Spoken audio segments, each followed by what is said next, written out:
नमस्कार, city 24 channel देख रहे हैं आप और मैं हूं आपके साथ साक्षी सोनी। पूरे हरियाणा के अंदर लॉकडाउन लगा दिया गया है और इसके बीच के अंदर आज यहां पर भाजपा के जिला अध्यक्ष, भाजपा के विधायक, हासी से विधायक यहां पर धरने के ऊपर बैठ चुके हैं।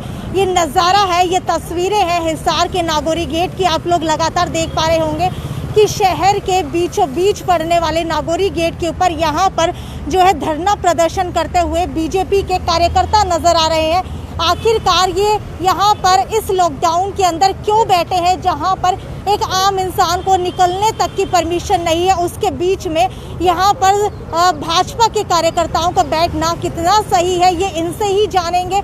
हालांकि अभी आपको बता देते हैं कि इनके विरोध प्रदर्शन करने के पीछे का कारण है बंगाल के अंदर टीएमसी की जीत के बाद जो हिंसा प्रदर्शन हो रहा है उसको लेकर के, उसके विरोध के अंदर आज बीजेपी के कार्यकर्ता यहां पर बैठे हुए। चलिए इनके पास चलते हैं और इनसे ही जानते हैं कि आखिरकार बीजेपी के कार्यकर्ता यहां पर किस वजह से बैठे हुए हैं। मेरे साथ जिला अध्यक्ष वीर चक्र कैप्टन भूपेंद्र मौजूद है, इनसे जानते हैं। सर, मुझे ये बताइए सबसे पहले कि 2 गज की दूरी, मास्क है जरूरी, कितना इसको सपोर्ट कर रहे हैं? हरियाणा के अंदर किस तरीके से बीजेपी जो है कोरोना को हराने के अंदर सक्षम साबित हो रही है?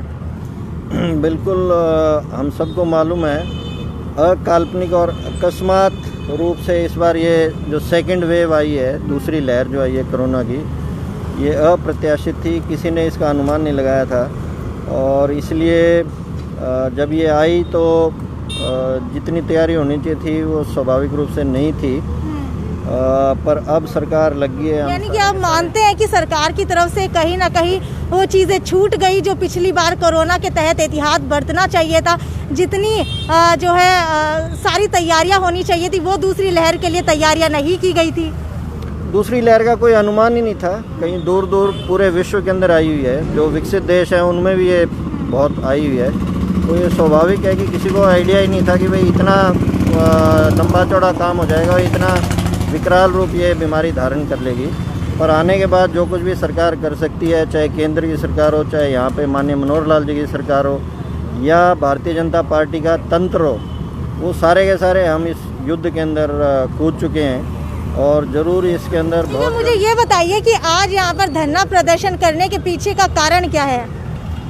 हम सबको मालूम है, कुछ दिन पहले ही बंगाल के अंदर जो चुनाव हैं उसमें ममता बनर्जी की पार्टी टीएमसी वापस सत्ता के अंदर आ गई है और सत्ता में आते ही उन्होंने बहुत बड़ा एक तांडव वहाँ पे मचा दिया है, जिसके तहत भारतीय जनता पार्टी के जो कार्यकर्ता हैं उनकी हत्या हो रही हैं। जो भारतीय जनता पार्टी के कार्यकर्ता महिलाएं हैं उनके साथ बलात्कार तक, हर प्रकार की बदतमीजी वो हो रही है। 11 से 12 कल रात्रि तक के जो आंकड़े थे, ऐसे कार्यकर्ताओं की बहुत ही निर्मम तरीके से हत्या हो चुकी है और बहुत लूटपाट है। 1000-2000 फैमिली जो हैं वो खेतों के अंदर अपनी जान और सम्मान बचाने के लिए गए हुए हैं, भाग गए हैं। तो ऐसी चीज़ का एक विरोध प्रदर्शन करने के नाते कि लोकतंत्र कितना शर्मसार हो रखा है, पूरे देश के अंदर भारतीय जनता पार्टी आपको क्या लगता है कि ये हिंसा प्रदर्शन कौन करा रहा है? सांकेतिक तौर पे भारतीय जनता पार्टी पूरे देश के अंदर बैठी है। इसलिए यहाँ पे भी आप देखो 5-6 जो पार्टी के सीनियर लोग हैं, विधायक और सांसद और हमारे जैसे पार्टी के जो कार्यकर्ता हैं, वही सांकेतिक तौर से यहाँ पे बैठे हैं। क्या मानते हैं ये हिंसा प्रदर्शन कौन करा रहा है? बिल्कुल सबको मालूम है, टीएमसी और ममता बनर्जी के नेतृत्व में ये सारा का सारा हो रहा है, इसमें कोई दो राय है ही नहीं कहीं पे भी। ठीक है, आप साफ तौर के ऊपर टीएमसी और ममता बनर्जी के ऊपर आरोप लगा रहे हैं, तो टीएमसी के कार्यकर्ता भी घायल हो रहे हैं, तो क्या मानते हैं कि टीएमसी खुद के कार्यकर्ता घायल करवा रही है? टीएमसी का कोई कार्यकर्ता घायल नहीं हो रहा। अगर कोई हो भी रहा है तो आत्मरक्षा के अंदर भारतीय जनता पार्टी के जो कार्यकर्ता अपने को बचाने के लिए कोई एक्शन ले रहे हैं, उसी के अंदर 2-4 लोग घायल हो रहे हैं। नहीं तो एक ये बहुत बड़ा षड्यंत्र है। ममता बनर्जी खुले में कह रही है कि नहीं, ये बीजेपी वाले ही करवा रहे हैं, पुराने वीडियो दिखा रहे हैं, सब झूठ है, सारा बकवास कर रही है। और असलियत में टीएमसी के गुंडे, टीएमसी की पार्टी और ममता बनर्जी के नेतृत्व के अंदर ये सारा शर्मनाक घटनाक्रम हो रहा है। हमारे साथ यहाँ पर हिसार के विधायक डॉक्टर कमल गुप्ता भी मौजूद है। सर मुझे सबसे पहले ये बताइए, 2 मई आई दीदी गई, ये नारा नरेंद्र मोदी लगातार दे रहे थे, तो क्या लगता है अब नरेंद्र मोदी खुद जा चुके हैं, भाजपा की पार्टी को इसका कितना नुकसान हुआ है? देखिए, ये समय नुकसान और फायदे का नहीं है, ये लोकतंत्र है। लोकतंत्र में हम मानते हैं कि इस चुनाव में दीदी जीत गई, और लोकतंत्र में एक पार्टी हारती है, एक पार्टी जीतती है, ये कोई विषय नहीं है। विषय ये है कि एक पार्टी जिसकी 6 सीटें थी और वो 73 सीटें ले आई, इस बात की जलन को देखते हुए उस दीदी के बदमाशों ने, गुंडों ने, जिनकी 73 सीटें आई, उनके कार्यकर्ताओं का कत्लेआम शुरू किया। ये लोकतंत्र है क्या? हमारा लोकतंत्र यहाँ फेल हो गया कि जनता ने अपनी राय दी, उस राय का हम स्वागत करते हैं। दीदी बने मुख्यमंत्री, हम इसका स्वागत करते हैं। बीजेपी की आप मेरी बात तो सुन लीजिए, वो मुख्यमंत्री बने, जनता ने कहा है बने, इसमें कोई, हमने भी बधाई दी, माननीय मोदी जी ने दीदी को बधाई दी, लेकिन इसका मतलब ये है क्या कि उसके चोर, गुंडे, बदमाश और दूसरी पार्टी जो हार गई उनके ऑफिसों पे झगड़ा करें और वहाँ लोगों का कत्लेआम करें? ये कहाँ का लोकतंत्र है? प्रश्न ये है इस बात का। और इसीलिए हम यहाँ पर एक सांकेतिक धरना, आज कोरोना है, कोरोना का देखते हुए हम यहाँ केवल 4-5 लोग बैठे हैं, हमने अपने किसी कार्यकर्ता को नहीं बुलाया। ये लोकतंत्र में आवाज़ उठाने का एक तरीका है, और मैं समझता हूँ कि आप इस तरीके से सहमत होंगे। हमने कोरोना का पूरा ध्यान रखा है, हमने सब चीज़ों का पूरा ध्यान रखा है, केवल 4-5 लोग, और हम घंटे एक बैठेंगे यहाँ पर। एक ये संकेत है कि पूरे देश में लोकतंत्र की हत्या नहीं होनी चाहिए। हम मान रहे हैं कि उसको विजय प्राप्त की, वहाँ के लोगों ने उसको चुना, लेकिन उसका जीत का जश्न मनाने के लिए आप किसी का कत्लेआम करेंगे क्या? ठीक है कमल जी, मुझे ये बताइए कि बीजेपी की जीत का कितना प्रभाव जो है, क्या मानते हैं कि टीएमसी अगर जीती है तो मोदी जी को कहीं ना कहीं बुरा लग गया, उसकी वजह से ये हिंसा हो रही है, और आप कह रहे हैं कि आप कह रहे हैं कि नहीं, मोदी जी की वजह से? सर मुझे ये बताइए, आप कह रहे हैं कि टीएमसी की वजह से हो रही है, टीएमसी के नेतृत्व में हो रही है, आपके पास क्या सबूत है? सबूत सब अखबार बोल रहे हैं, आपका मीडिया बोल रहा है, जनता बोल रही है, और जो ऑफिस जले हैं वो सारे बीजेपी के ऑफिस हैं। और क्या सबूत चाहिए? आप प्रत्यक्ष को प्रमाण की क्या आवश्यकता है, बताइए आप। तो क्या मानते हैं कि टीएमसी करवा रही है ये सब? नहीं, इसमें कोई सोचने वाली बात ही नहीं है मैडम। सर अखबार मैं भी पढ़ती हूँ रोज, लेकिन कहीं पर ये नहीं लिखा हुआ है कि टीएमसी के नेतृत्व के अंदर ये हिंसा प्रदर्शन हो रहा है। आपने ये पढ़ा क्या कि झगड़ा कहाँ हुआ? ठीक है, खुद भी तो हो सकता है कि बीजेपी खुद के कार्यालय के ऊपर करवा रही हो। बात सुनिए, झगड़ा मेरे घर पे हुआ, मतलब भारतीय जनता पार्टी अपने कार्यकर्ताओं का कत्लेआम करवाएगी, ये आपको जच गई? ये तो हास्यास्पद बात है मैडम। बीजेपी के कार्यालय पे झगड़ा हो रहा है, बीजेपी के लोग मर रहे हैं, इसमें भी अगर आप ये कहेंगे कि बीजेपी के लोग ये काम कर रहे हैं, तो फिर मैं आपकी बात का घायल तो टीएमसी के भी हो रहे हैं, आम जनता भी हो रही है। आप मैडम एक बात बताइए, बैटलफील्ड कौन सा है?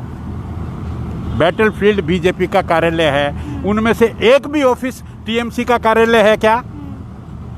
अगर टीएमसी के ऑफिस में झगड़ा कोई होता है, वहाँ टीएमसी के लोग मरते हैं, फिर आप किसी हद तक कह सकते हैं कि इसमें दूसरी पार्टी का हाथ है, लेकिन ये तो कार्यालय भी बीजेपी का और कार्यकर्ता भी बीजेपी के। क्या लगता नहीं है स्ट्रेटेजी है ये एक? किसकी? बीजेपी की। ये तो हास्यास्पद बात है आपकी, मैं इसको आउटराइटली रिजेक्ट करता हूँ, इसकी कोई पॉसिबिलिटी नहीं है। ठीक है विधायक जी, आप हिसार के विधायक हैं, लॉकडाउन लग चुका है, ये जानना चाहूँगी कि लॉकडाउन के अंदर जब सारी दुकानें बंद है तो ये टेंट और जो ये गद्दे हैं और कूलर, इसका इंतजाम कहाँ से किया गया? 5 लोग लोकतंत्र में लोकतांत्रिक तरीके से हम अपनी बात को रख रहे हैं, इसमें कोई गलत बात नहीं है। ठीक है, हांसी से विधायक भी मेरे साथ मौजूद है, विनोद भैना, इनसे जानने की कोशिश करते हैं। सर मुझे ये बताइए कि आम जनता के लिए पास इशू करवाए जा रहे हैं, क्या आप लोगों में से किसी के पास पास है? ऐसा है, हम जनप्रतिनिधि हैं और जनप्रतिनिधि लोगों को संभालने के लिए, लोगों की देखभाल करने के लिए, लोगों की सुविधाओं को देखने के लिए उसको कोई पास की ज़रूरत नहीं होती। हम खुद, हमारा जो है पद ही हमारा पास है। और आज हमने स्पेसिफिक यहाँ धरने पे बैठे हैं जैसा कि डॉक्टर साहब ने बताया, टीएमसी जो व्यवहार कर रही है बंगाल में, उसका आज पूरे न केवल यहाँ हम धरने पे बैठे हैं बल्कि पूरे भारत में इस बात का दुख है। एक लोकतंत्र की हत्या हो रही है और उसके विरोध में आज यहाँ हम बैठे हैं और इसके लिए मैं समझता हूँ कि कोई पास वास की ज़रूरत नहीं है। तो आम जनता के लिए जब पास इशू होता है तो विधायकों के लिए भी होना चाहिए। मैं ये कह रहा हूँ विधायक का एक दायित्व है। विधायक जनता के बीच में जाके जनता को संभालता है, जनता की उसके मुझे ये बताइए, लॉकडाउन के तहत क्या इस तरीके का धरना प्रदर्शन करना जायज मानते हैं? ये धरना प्रदर्शन एक सीमित धरना प्रदर्शन है जिसमें आप देख रहे हैं मात्र 5 लोग बैठे हैं। यहाँ कोई कटवट नहीं किया हुआ, सिर्फ 5 लोग। एक इस बात का सांकेतिक धरना है कि हम जो बंगाल में वहाँ की मुख्यमंत्री जो कर रही हैं और उनकी पार्टी जो कर रही है उसके विरोध में एक सांकेतिक धरना है। कोई लंबा चौड़ा हमने यहाँ कोई कटवट नहीं किया, ना हमने कोई कार्यकर्ता बुलाए। ये थोड़ा सा कड़वा सवाल है, मुझे पता है कि आप लोग बुरा नहीं मानेंगे, लेकिन ये जानना चाहूंगी कि अगर इस धरने प्रदर्शन की जगह आप विधायकों की जगह बीजेपी पार्टी की जगह आम जनता या किसानों का धरना होता तो क्या पुलिस एक्शन लेती? नहीं, अब किसान भी बैठे हैं धरने पे, क्या पुलिस एक्शन ले रही? वहाँ भी वो भी बैठे हैं। शहर के बीचों बीच नहीं बैठे हैं वो? नहीं, हम भी साइड में बैठे हैं, शहर के बीचों बीच नहीं बैठे, हम भी एक साइड में बैठे हैं। हमने कोई डिस्टर्बेंस नहीं कर रखी, हमने कोई रोड नहीं रोक रखा, हम किसी आने जाने वाले को कोई किसी किस्म की बाधा नहीं कर रहे। हम अपना साइड में बैठे, एक सांकेतिक रूप से 5 आदमी धरना दे रहे हैं। तो क्या लॉकडाउन के अंदर 5 जने धरना दे सकते हैं साइड में? आपके सामने है ना, 5 आदमी दे रहे हैं धरना। ठीक है, आम जनता भी क्या दे सकती है? नहीं, जनता के पास कोई ऐसी बात हो जो अपनी वो कोई सांकेतिक रूप से दिखाना चाहती हो तो प्रजातंत्र में हर आदमी को अधिकार है अपनी बात कहने का। अपने ढंग से हर आदमी अपनी बात कह सकता है। ठीक है, ममता बनर्जी को लेकर के क्या मांगते हैं कि विरोध प्रदर्शन किस वजह से हो रहा है? मैडम, अभी डॉक्टर साहब ने पूरे डिटेल में बताया आपको कि वहाँ पे उनके गुंडों के द्वारा हमारे भारतीय जनता पार्टी के कार्यालय में आकर के गुंडागर्दी करना। क्या आपके पास कोई आंकड़ा है कि कितने भाजपा के कार्यकर्ता मरे हैं? रोजाना अखबारों में भी आंकड़े आ रहे हैं। और सर, मैंने आंकड़ा नहीं देखा, इसीलिए पूछ रही हूँ कि आपके पास है? 11 वो बता रहे हमारे अध्यक्ष महोदय कि 11 का आंकड़ा है और वो सारे के सारे भारतीय जनता पार्टी के कार्यकर्ता हैं और भारतीय जनता पार्टी के कार्यालय में आकर के झगड़ा हो रहा है। इससे बढ़ के प्रूफ और क्या हो सकता है? सही कह रहे थे डॉक्टर साहब, प्रत्यक्ष को प्रमाण की आवश्यकता नहीं होती। जब सब कुछ आपके सामने हो रहा है फिर हम क्या इससे फालतू प्रमाण क्या दे सकते हैं हम? क्या झगड़े होने के पीछे की स्ट्रेटेजी ये है कि वहाँ पर राष्ट्रपति शासन लगवा दिया जाए? ऐसा है मैडम, राष्ट्रपति शासन की कोई स्ट्रेटेजी नहीं है। मेरे घर में आके कोई झगड़ा कर रहा है तो स्ट्रेटेजी मैं क्या बना रहा हूँ? स्ट्रेटेजी तो अगले बना रहे हैं। जो मेरे घर पे आके भारतीय जनता पार्टी के कार्यालय में आकर के वो लोग झगड़ा कर रहे हैं और हमारे भारतीय जनता पार्टी के कार्यकर्ताओं को पीटा जा रहा है, उनको जान से मारा जा रहा है। ऐसा कभी होता है कि कोई स्ट्रेटेजी बनाने के लिए अपने साथियों की कुर्बानी दे देगा, अपने साथियों को जान से मरवा देगा? और ये बात कौन बर्दाश्त करेगा? मैडम, ये क्वेश्चन मुझे आपका कुछ ठीक सा नहीं लगा कि भारतीय जनता पार्टी की क्या स्ट्रेटेजी हो सकती है कि वो अपने साथियों को ही मरवाएगी भारतीय जनता पार्टी? ऐसे आरोप जनता द्वारा और कांग्रेस पार्टी द्वारा लगाए जा रहे हैं। कांग्रेस पार्टी का काम है ऐसे आरोप लगाना, और मैं समझता हूँ कांग्रेस पार्टी तो एक ख़त्म हुई पार्टी है। अब वो दोबारा से जिंदा जिसका होना बड़ा मुश्किल काम है, नामुमकिन है। वो ऐसे अनर्गल आरोप लगा करके पता नहीं क्या लोगों को मैसेज देना चाहते हैं, मगर जनता सब कुछ जानती है कि बंगाल में क्या हो रहा है और कांग्रेस के साथ बंगाल में और बाकी प्रदेशों में क्या हुआ।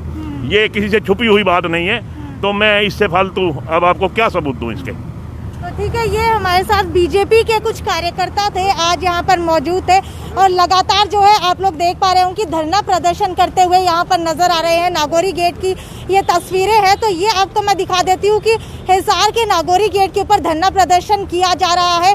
टीएमसी के द्वारा हिंसा प्रदर्शन की जा रही है, ऐसा बीजेपी कार्यकर्ताओं का कहना है। लेकिन हम मानते हैं कि ये बात बिल्कुल गलत है कि इस लॉकडाउन की स्थिति के अंदर इस तरीके से साइड के अंदर धरना प्रदर्शन लगाया जा रहा है। हालांकि अगर आम जनता का कोई मुद्दा होता तो क्या इस तरीके से धरना प्रदर्शन यहाँ पर पुलिस करने देती? हालांकि किसी को भी बिना पास के अनिल विज ने ऑर्डर जारी कर दिया है कि बिना पास के एक आदमी किराना का और मेडिकल का सामान लेने के लिए भी बाहर नहीं आ सकता। इस स्थिति के अंदर इस तरीके के धरना प्रदर्शन कितना जायज मानते हैं, मुझे नीचे कमेंट सेक्शन के अंदर लिख करके बताइए।